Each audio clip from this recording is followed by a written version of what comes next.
Hello viewers, Poppy's ওয়ার্ল্ডে আপনাদের সবাইকে স্বাগতম জানাচ্ছি। ছোট্ট একটা ভিডিও তুলে ধরেছি শাকসবজি এবং ফলমূলের। এটা হচ্ছে জামরুল গাছ, এটাকে পানি ফলও বলে। ছোট ছোট জামরুল হয়েছে আমাদের গাছে একটা পুলতাও দেখিয়েছি। আর এগুলো হচ্ছে কানাই ডিঙ্গা পাতা বলে আমাদের এরিয়াতে। আর মিষ্টি আলু গাছ খুব সুন্দর বাতাসে দুলছে, ধুল খাচ্ছে। আর এইটা হচ্ছে লাল শাক আর এই যে কানাই পাতাগুলো আমি একটু তুলে নিচ্ছি। এই কানাই পাতাগুলো দিয়ে বড়া তৈরি হবে। তো আজকের ভিডিওতে এই প্রকৃতির সৌন্দর্যটা আসলে তুলে ধরার চেষ্টা করেছি। নেক্সট ভিডিওতে কানাই ডিঙ্গা পাতার বড়া কিভাবে তৈরি করতে হয় সেটা অবশ্যই আমি দেখাবো। তো প্রকৃতি তো আসলে তার সকল সৌন্দর্য বিলিয়ে দিয়েছে মানব জাতিকে।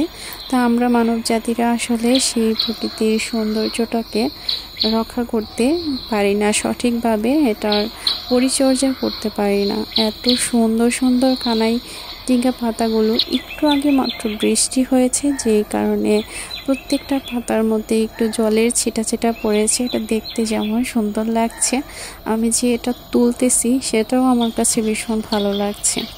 সুজলা সুফলা শস্য শ্যামলা আমাদের এই বাংলাদেশ। এই বাংলার চারিপাশে, বাংলার বুকে রোপণ করা চারিপাশে রয়েছে সবুজ আর সবুজ। এই সবুজ আমাদেরকে ভালো রাখে, আমাদের দৃষ্টিশক্তিকে ভালো রাখে। সবাইকে অসংখ্য ধন্যবাদ জানাচ্ছি শুরু থেকে শেষ পর্যন্ত ভিডিওটির সাথে থাকার জন্য। আর এইখানে আমি কানাই পাতা নিয়েছি আর নিয়েছি গাছ থেকে পুলতাটা পেরে।